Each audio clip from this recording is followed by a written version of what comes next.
Hali gani mtazamaji wa SAUT TV, karibu katika taarifa ya habari tuliyokuandalia kwa siku ya leo. Na miongoni mwa taarifa tulizonazo ni pamoja na baadhi ya wakazi wa mtaa wa Malimbe jijini Mwanza wamesema ipo haja kuanzishwa kwa mnada katika mtaa huo. Wanajeshi wa Marekani wamewasili nchini Nigeria kwa lengo la kusaidia kuondoa wanamgambo wa Kiislamu na makundi mengine yanayomiliki silaha ndani ya taifa hilo. Na katika michezo, mashabiki wa vilabu vya soka jijini Mwanza wamesema maandalizi mabovu yamechangia timu za Tanzania kushindwa kufanya vyema katika michuano ya kimataifa. Kwa hayo na mengine mengi, ongozana nami mwandishi kinala Dolinson Edward atakayekusomea habari za kitaifa na kimataifa. Veronica Mliatu atakusomea habari za biashara, na katika michezo tutakuwa naye Abdul Sami Hawanga. Na tuanze na habari za kitaifa.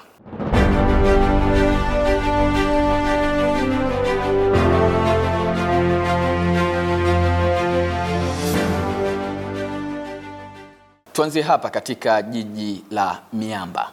Baadhi ya wakazi wa mtaa wa Malimbe jijini Mwanza wamesema kuwa ipo haja kuanzishwa kwa mnada katika mtaa huo ili kuleta mvuto wa kibiashara. Wakizungumza na SAUT TV habari, wameongeza kuwa mtaa huo unakuwa kwa kasi kutokana na ongezeko la watu linalochochea ukuaji wa uchumi. Mwanahabari wetu Jacqueline Kobelo amepata nafasi ya kuzungumza na wananchi hao, na hii ni taarifa yake aliyotuandalia. Wakazi wa Malimbe pamoja na maeneo jirani kama Nganza, Luchelele na Digits Corner wanaeleza jinsi wanavyokabiliana na changamoto kutokana na kukosekana kwa soko kulia katika eneo hili. Kwanza inanipotezea na muda, maana nakuwa na mambo mengi ya kufanya. Kwa mfano mimi kama mwanafunzi, kuna muda natakiwa nipambane chuoni, ratiba ni ngumu, lakini napoteza muda kwanza kwenda kuemea Bongwa, baada nikae huku nisome. Kwa soko hapa linatuathiri sana kwa sababu tunakuwa tunatumia gharama nyingi kutoka hapa kupata mahitaji ya muhimu kama vyakula na mahitaji mengine kama nguo. Kwa hiyo inakuwa inatuathiri, lakini pia inatunyima fursa ya kufanya biashara ndogo ndogo, kwa sababu tunakuwa tupo hapa, tunakuwa tuna shughuli zingine za kufanya kama tunasoma, lakini tunapata muda mwingine wa kufanya biashara, lakini hatufanyi kwa sababu sehemu za kufanyia biashara hizo hazipo. Serikali tuangalie na sisi hapa, itujengee soko la kudumu au itengenezee hata mazingira basi, hata kwa wiki watengenezee siku ambayo itakuwa ni siku ya mnada. Na kwa upande wake mwenyekiti wa mtaa wa Silvini anaeleza jitihada za serikali katika kutatua changamoto hiyo. Ndani ya kata Luchelele tuna maeneo ambayo yametengwa kwa maana ya soko, lakini yanasubiri fidia ndani ya maeneo hayo. Ikiwemo Silvini hatuna eneo ambalo limetengwa, na Malimbe kuna eneo limetengwa kwa ajili ya soko na nasubiri fidia. Muda wote tutapata fidia na inaweza kaanza muda sio mrefu. Ya mtaa ya Nganda kuna eneo limetengwa kwa ajili ya soko na inasubiri fidia, na mtaa wa Kisoko kuna maeneo yametengwa kwa ajili ya soko na inasubiri fidia, na mitaa mingine kadhalika. Kwa hiyo mitaa yote imetengwa ina maeneo ya masoko, kimsingi inasubiri fidia kutoka kwa mkurugenzi wa jiji la Mwanza ili wale watu waliokuwa wapishi maeneo yale, ili watu wengine waweze kujenga masoko na shughuli zao ziendelee katika mazingira hayo. Kusikia mwenyekiti pamoja na wananchi wanaamini kuwa uwepo wa soko huria ni suluhisho la kudumu katika eneo hili. Mimi ni Jacqueline Kobelo wa SAUT TV. Ni taarifa yake Jacqueline Kobelo. Serikali imetangaza kupunguza ada kujisajili kwa watengeneza maudhui kutoka shilingi 500,000 hadi shilingi 50,000, hatua inayolenga kuwapa nafuu vijana wabunifu na kuhamasisha usajili rasmi wa sekta ya maudhui ya kidigitali hapa nchini Tanzania. Hatua hiyo imepokelewa vyema na waandaaji wa maudhui ya mitandao na kueleza kuwa wataendelea kuleta unafuu tofauti na hapo ilivyokuwa awali. Mwanahabari wetu Angel Setewele ametuandalia undani wa taarifa hiyo. Serikali imechukua hatua ya kupunguza ada ya usajili kwa content creator, yaani watengeneza maudhui wa nchini Tanzania. Leo nipo katika chuo cha Mtakatifu Agustina, nataka kujua vijana au watengeneza maudhui wana maoni gani kuhusiana na swala hili. Kwa upande wangu mimi naona serikali imefanya jambo la maana, kwa sababu kama imepunguza kutoka kwenye 500,000 mpaka kwenye shilingi 50,000, kwanza hii itachochea baadhi ya content creator kuweza kufanya vitu vizuri zaidi. Kwa sababu gani? Unakuta mtu alikuwa analipia 500,000, pesa ambayo anaingiza ifikie 500,000. Kweli kwa kidogo inakuwa ni changamoto, umeona? Kwa kama serikali imeamua kupunguza kutoka kwenye 500,000 mpaka kwenye shilingi 50,000, kwanza hii itachochea ma content creator, hata pia wale ambao walikuwa wanatamani kwamba content creator kuzidi kushawishika zaidi na kutengeneza content ambazo ni nzuri zaidi. Kumewawezesha content creator wadogo kuweza kulipa ada kwa wakati na kufanya kazi zao kisheria. imekuwa ikituangalia sisi content creators kwa jicho la tatu, imekuwa ikituangalia sisi katika upande wa maendeleo chanya zaidi, kutokana na kwamba imeweza kutuwekea tuzo hapo, iliweza kuweka fedha nyingi sana kwa ajili yetu sisi, lakini mpaka sasa hizi imekuja kutushia pesa usajili. So limekuwa ni jambo zuri sana kwetu sisi. Hatua hiyo ni mwanzo mzuri wa uwezeshaji kwa vijana na wabunifu nchini, itakayopelekea maendeleo makubwa katika jamii zetu. Mimi Angelisa Rodentewele wa SAUT TV. Shukrani sana Angelisa Tewele. Tuangazie taarifa nyingine ambayo tunayo usiku wa leo. Baadhi ya wanafunzi wa Chuo Kikuu cha Mtakatifu Agustino campus kuu ya Mwanza wamesema kuwepo kwa internet kumewasaidia katika kupata taarifa haraka pamoja na kuinua taaluma kwa kiasi kikubwa. Wamesema hayo wakati wa mahojiano na SAUT TV Habari na kupongeza hatua hiyo kama ishara ya mafanikio katika safari yao ya elimu ya juu. Mwanahabari wetu Alex Siara ameandaa undani wa taarifa hiyo. Ni wazi kuwa internet imekuwa nyenzo muhimu ya maisha ya wanafunzi kila siku. Na leo nipo katika Chuo cha Mtakatifu Agustino jijini Mwanza, tukiangazia ni namna gani internet imekuwa muhimu katika ongezeko la ufaulu kwa wanafunzi. Kwa majina naitwa Michael Jumanne, nasoma chuo cha SAUT. Kuwepo kwa internet chuoni kunatusaidia sana kwa sisi wanafunzi. Kwa mfano, inasaidia kupata material mbalimbali mtandaoni kupitia mitandao mbalimbali, mfano kwenye AI tunapata material mbalimbali kwa sababu internet inakuwepo kwa haraka. Kwa majina naitwa Vitalia Ambrose. Kwa hiyo sisi kwetu mitandao inatusaidia sana kwa ukiwa unataka upate taarifa ya kitu fulani, either kama unataka ujue temu ambalo linakupatia confusion kidogo, kwa lazima uende ukatafute na maana gani. Kwa mtandao unatusaidia sana kwenye kutafuta maana ya vitu au kupata taarifa za umoja kwa haraka, yani kupata kitu kwa haraka. Kwa chini na kwenda library unakopa unatumia mtandao tu unapata taarifa. Kwa majina naitwa Yohana Mashimba. Umuhimu wa internet chuoni unasaidia kwa wanafunzi kupata ujuzi kupitia teknolojia. Kwa mfano wanafunzi wanajifunza program mbalimbali kupitia hizo internet. Wanafunzi pia wanajiandaa, yani kwamba mwanafunzi anapojiandaa na anapojifunza internet bado anajiandaa kwenye soko zima la ajira. Na hayo yalikuwa ni maoni ya wanafunzi kutoka Chuo Kikuu cha Mtakatifu Agustino jijini Mwanza kuhusu umuhimu wa internet katika vyuo vikuu. Mimi ni Alex Siara, SAUT TV. Mtazamaji wa SAUT TV, tupate mapumziko mafupi. Tukirejea punde ni katika habari za kimataifa. Wiki hii kwenye Home Clinic. Je, unasumbuliwa na maumivu makali wakati wa haja? Na umewahi kujiuliza tatizo litakuwa ni nini? Wiki hii tutakuletea mada inayoangazia madhara yatokanayo na ugonjwa wa bawasiri. Usikose kufuatilia Home Clinic kila Jumatano saa 11 kamili jioni kupitia Instagram, Facebook na TikTok @SAUTVTZ.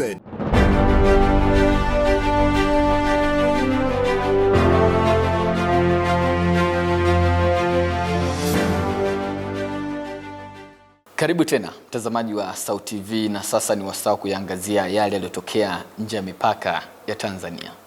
Tuanzie katika taifa la Nigeria. Wanajeshi wa Marekani wamewasili nchini Nigeria kwa lengo la kusaidia kuondoa wanamgambo wa Kiislamu na makundi mengine yanayomiliki silaha katika taifa hilo. Duru za kimataifa zimesema jeshi la Nigeria lilitoa ombi kwa Washington kusaidia kutoa mafunzo ya ubadilishanaji wa taarifa za kijasusi ili kumaliza changamoto hiyo. Na kwingineko, huko mjini Geneva, mazungumzo ya duru ya pili kuhusu mpango wa nyuklia wa Iran yamekamilika baina yake na taifa la Marekani. Msemaji wa Wizara ya Mambo ya Nje ya Iran amesema mazungumzo hayo yalikuwa na uzito unaotakiwa. Matrida Emilio ametuandalia mkusanyiko wa taarifa hizi. Tukianzia Afrika, wanajeshi wa Marekani wamewasili nchini Nigeria kwa lengo la kusaidia kuondoa wanamgambo wa Kiislamu na makundi mengine yanayomiliki silaha. Jeshi hilo la Nigeria limeomba Washington juu ya mafunzo ya ubadilishaji wa taarifa za kijasusi, ambapo wanajeshi hao wa Marekani watashiriki katika mapigano na kufanya jukumu la operation kwa kushirikiana na jeshi hilo la Nigeria kwa kutoa mamlaka na jeshi husika. Hata hivyo, kutokana na kupokelewa kwa wanajeshi hao kumefuatia kutokana na kupungua kwa mvutano na Rais Donald Trump kumshutumu Abuja kwa mauaji ya halaiki dhidi ya Wakristo. Serikali ya Nigeria inapigana vita vya muda mrefu dhidi ya makundi ya waasi wenye makundi ya silaha kali na katika upande wa kaskazini mwa magharibi mwa nchi hiyo, huku ukanda huo ukiongoza kwa idadi ya vifo zaidi ya 1000. Licha ya vikosi hivyo vya Marekani kuanzisha mashambulizi dhidi ya wanamgambo katika eneo hilo. Na kunako kimataifa, Marekani na Irani zimezamilia duru ya pili ya mazungumzo kuhusu mpango wa nyuklia wa Irani huko mjini Geneva, Uswisi. Ujumbe ambao Irani umesema mazungumzo hayo Marekani yamefanyika kwa uwazi uliotakiwa. Mazungumzo hayo yalihusisha wajumbe wa Marekani wa Irani kuhusu mpango wa nyuklia, ambapo Marekani iliongeza uwepo wake wa vikosi vya kijeshi katika eneo Mashariki ya Kati na Irani wakifanya mazoezi makubwa ya baharini. Aidha, msemaji wa Wizara ya Mambo ya Nje ya Irani Emsahili amesema kuwa mazungumzo hayo yalizingatia uzito uliotakiwa kujadili masuala mazima ya uchumi, nyuklia na masuala ya kijeshi pamoja na Irani kuondolewa vikwazo. Licha ya Irani kufunga mlango wa bahari katika ujio wa Hormuz kwa masaa kadhaa wakati unapoendelea na mazoezi ya kijeshi, ambayo njia hiyo ya majini ni muhimu kwa biashara ya kimataifa. Hata hivyo, utawala wa Donald Trump unatafuta kufikia makubaliano yatakayowezesha kuunga mpango wa nyuklia, kuhakikisha nchi hiyo haitengenezi silaha ya nyuklia. Licha ya Irani kwa upande wake imekuwa ikisema haina nia ya kutengeneza silaha hizo, hadi sasa inapinga shinikizo la kutaka isimamishe urutubishaji ya urani. Ni mkusanyiko wa taarifa zake Matrida Emario. Kwa taarifa hizo za kimataifa tupate mapumziko mafupi. Tukirejea ni habari za kibiashara na Veronica Mbiatu. Endelea kusalia nasi. Wiki hii kwenye Maya. Ndio nakwambia hivi, pesa yako nimeshakutumia. Kuanzia leo sitaki mazoea na wewe. Sasa nataka mazoea na kupaji nani? Nimelipa madeni lakini sina hata 100. Usikose kufuatilia Maya kila Jumatano saa 11 kamili jioni kupitia Instagram, Facebook na TikTok @SauTVTZ.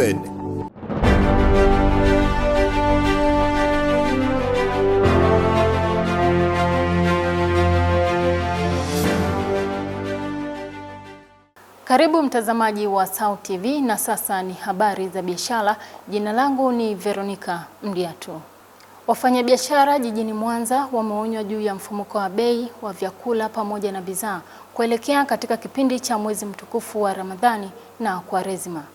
Onyo hilo limetolewa na mkuu wa mkoa wa Mwanza Saidi Mtanda wakati akizungumza na baadhi ya wafanyabiashara na maafisa masoko mkoani humo, ambapo amesisitiza kuwa hatua kali zitachukuliwa kwa atakayeenda kinyume na kauli hiyo. Na biashara kimataifa, Kenya na Misri zimekubaliana kuingia mkataba wa kibiashara ambao umelenga kuinua maendeleo katika sekta ya nishati na viwanda. Mkataba huo umeibuka baada ya makubaliano yaliyofikiwa awali na Rais wa Kenya William Ruto na Rais wa Misri Abdel Fattah el-Sisi, huku nchi ya Misri ikitenga zaidi ya bilioni 13 kwa ajili ya kuinua maendeleo kati ya nchi hizo. Mwanahabari wetu Elisante Mwanga ametuandalia habari kwa kina zaidi. Kuelekea katika kipindi cha mfungo wa Ramadhani pamoja na mfungo wa Kwaresma, baadhi ya bidhaa zimekuwa zikipanda bei. Na leo tupo katika mtaa wa Silivini na baadhi ya wafanyabiashara wameeleza hali ya bei za bidhaa ilivyo kwa sasa. Kuelekea katika mfungo wa Ramadhani na Kwaresma katika huu mwezi wa pili, kuna baadhi ya vitu vimepanda bei kutokana na uadimikaji wake. Kwa mfano, tambi ya sandalsi imepanda bei kutokana na kuadimika kwake. Kutoka kwenye 2000 sasa hivi hadi mtu anauza 2200. Kingine mafuta. Mafuta kwa mfano mafuta ya kulie kidogo ameongezeka bei kidogo. Kutoka 87 hadi kufika 88 hadi 89. Kwa hiyo ni moja ya vitu ambavyo vimeongezeka bei katika huu msimu wa Ramadhani na Kwaresma. Mfano kama tambi, kuna tambi tulikuwa tunaziuza shilingi 1000 lakini kwa sasa hivi hazipatikani. Japokuwa hazijapanda bei lakini hazipo kwa sasa. Kuna nyingine zinauzwa shilingi 1800, zingine zinauzwa shilingi 2000, nyingine inauzwa 2200. Lakini kutokana na huu mfungo wa Ramadhani sasa hivi hazipatikani. Yaani kiufupi zinapatikana kwa nadra sana. Kwa upande wake mkuu wa mkoa wa Mwanza Saidi Mtanda ameonya wafanyabiashara juu ya ongezeko la bei za bidhaa kuelekea wakati huu wa mfungo wa Ramadhani na Kwaresma. Nimewaiteni nyinyi viongozi wa masoko yote ya mkoa wa Mwanza, lakini nimewaiteni maafisa biashara wote wa mkoa wa Mwanza. Sasa kumekuwa na tabia ambayo inajengeka miongoni mwa wafanyabiashara kwamba inapofika mwezi mtukufu wa Ramadhani wanaanza kupandisha bei ya bidhaa katika masoko. Sukari inapanda, mchele unapanda, maharage yanapanda, hata mchicha unapanda, viazi vinapanda. Sasa ujumbe wangu kwenu viongozi wa masoko yote, nimewaiteni kuwapeni salamu na salamu hizi ni kuwataka wafanyabiashara wote katika mkoa wa Mwanza kuzingatia sheria. Sheria ziko pale pale, ni lazima zifuatwe. Na katika maeneo yenu wale ambao wanakiuka sheria, tushirikiane na maafisa biashara kuwadhibiti ili bei ya bidhaa iendelee kuwa pale pale. Nikiripoti kutoka katika mtaa wa Silivini, Elisante Mwanga, Sauti TV. Mkakati huo umefanyika hii leo baada ya mashauriano ya ngazi ya juu kati ya waziri mkuu wa baraza la mawaziri la Kenya Musalia Mudavadi na waziri wa mambo ya nje wa Misri Baadri Abdelati uko jijini Nairobi. Sambamba na mkakati huo, pande zote mbili za nchi hizo zimekubali kuweka kipaumbele suala la nishati mbadala pamoja na kukuza viwanda ambavyo vitatumika hususan kwenye uzalishaji wa dawa katika nchi ya Kenya kama kitovu cha usambazaji barani Afrika. Aidha, waziri wa mambo ya nje wa Misri ameeleza kuwa Kenya inasimama kama mshiriki wa kimkakati wa Afrika Mashariki ambapo itashirikiana vizuri na nchi hiyo kwenye kuimarisha maendeleo na kufanya kazi kwa karibu ili kuendeleza amani baina ya pande zote mbili. Vile pia nchi hizo zimepanga mkakati wa kuimarisha ushirikiano wa kibiashara kwenye sekta binafsi baina ya pande zote mbili, kwani wamelenga zaidi kuanzisha baraza la pamoja la biashara ili kufikisha ustawi wa pamoja. Aidha, imeelezwa kuwa mkakati huo umelenga kupunguza makato ya ushuru kutoka katika nchi hizo kwa lengo la kuongeza uzalishaji wa bidhaa zinazoingia katika nchi ya Kenya kutoka katika nchi ya Misri kwa lengo la kupanua biashara baina yao. Hata hivyo, kumekuwa na uhusiano wa karibu wa kibiashara baina ya nchi hizo kwa muda mrefu sasa uliojikita katika suala la maendeleo kwenye sekta ya uchumi baina ya pande zote mbili. Elisante Mwanga wa Sauti TV. Asante sana Elisante Mwanga kwa taarifa hizo za biashara. Ni mwisho wa taarifa za biashara tulizokuandalia kwa siku ya leo. Tupate mapumziko mafupi, tukirejea ni habari za michezo na Abdul Sami Hawanga. Mimi ni Veronica Mliatu, endelea kusalia Sauti TV.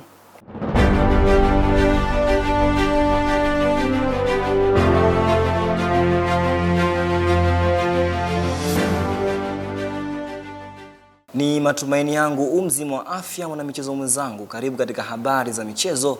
Mimi ni Abdul Sami Hawanga. Baada ya vilabu vinne vilivyoiwakilisha Tanzania kwenye michuano ya Ligi ya Mabingwa na Kombe la Shirikisho barani Afrika kushindwa kufuzu katika hatua ya robo finali, mashabiki wa vilabu hivyo wamezungumza sababu zilizokwamisha timu zao kushindwa kufanya vyema. Hivyo wakizungumza na Sauti TV habari, mashabiki hao wameeleza kuwa Simba, Yanga, Azam na Singida Black Stars hawakufanya maandalizi bora kuelekea michuano hiyo. Katika uga wa kimataifa, michuano ya Ligi ya Mabingwa barani Ulaya itarejea leo kwa michezo ya hatua ya mtoano kuchezwa ili kusaka timu 8 zitakazoungana na timu 8 ambazo zilifuzu hatua ya 16 bora hapo awali. Kwa undani wa habari hizi za michezo tuungane naye Jordan Mgoli.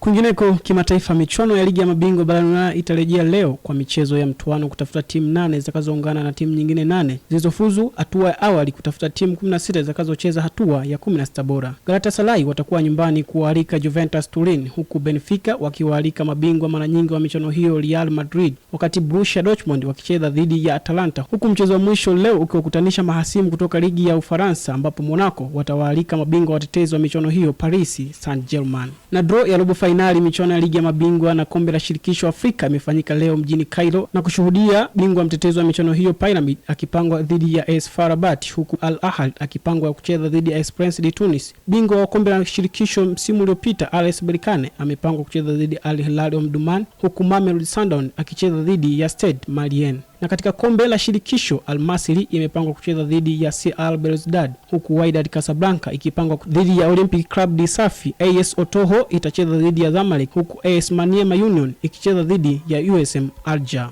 Kwa mara ya kwanza Tanzania inaingia kwenye historia kuingiza vilabu vinne kwenye hatua ya makundi, na kwa mara ya kwanza pia vilabu vyote vinne vinashindwa kufuzu kwenye hatua ya robo finali. Je, sababu kubwa ilikuwa ni nini? Tumezungumza na mashabiki ambao wao wameweza kuzungumza sababu kubwa iliyosababisha vilabu vyao kushindwa kufuzu kwenye hatua ya robo finali kwa msimu huu wa Ligi ya Mabingwa pamoja na Kombe la Shirikisho barani Afrika. Kwa majina naitwa Irene Deus Nkuba, ni mshabiki wa Young Africans. moja ya changamoto ambayo imepelekea Young Africans kutofuzu kwenda robo finali ni moja ya changamoto ni kwamba tulishindwa kuweza kucheza mechi vizuri za nyumbani, ikiwa ni mechi ya Al Ahly ambayo tulitoka sare. Ingekuwa mechi yetu tumetoka vizuri, tungeweza kufuzu kwenda robo finali. Kwa majina naitwa Alfred Charles Method na ni shabiki wa Simba kindakindaki na naipenda sana Simba. Kitu pekee ambacho kimetufelisha sisi kufuzu mwaka huu naweza nikasema kwamba ni kutokana na benchi la ufundi pamoja na wachezaji waliokuwepo. Benchi la ufundi ukiangalia Simba amebadilisha makocha watatu mpaka kufika au kumaliza hatua za makundi. Tumebadilisha makocha watatu. Kwa katika kupitia ile mizunguko ya makocha watatu na ilikuwa inatuia wakati mgumu catch up wachezaji, mifumo ya walimu tofauti na ndio maana tumeshinda kufika hatua ya robo finali. Kwa majina naitwa Shabani, ni mshabiki na mpenzi wa timu ya Young Africa. Lakini mwaka huu hakika nimeumia sana kwa sababu timu yangu haijapata nafasi ya kuweza kufuzu hatua inayofuata robo finali. Lakini ni kwa nini?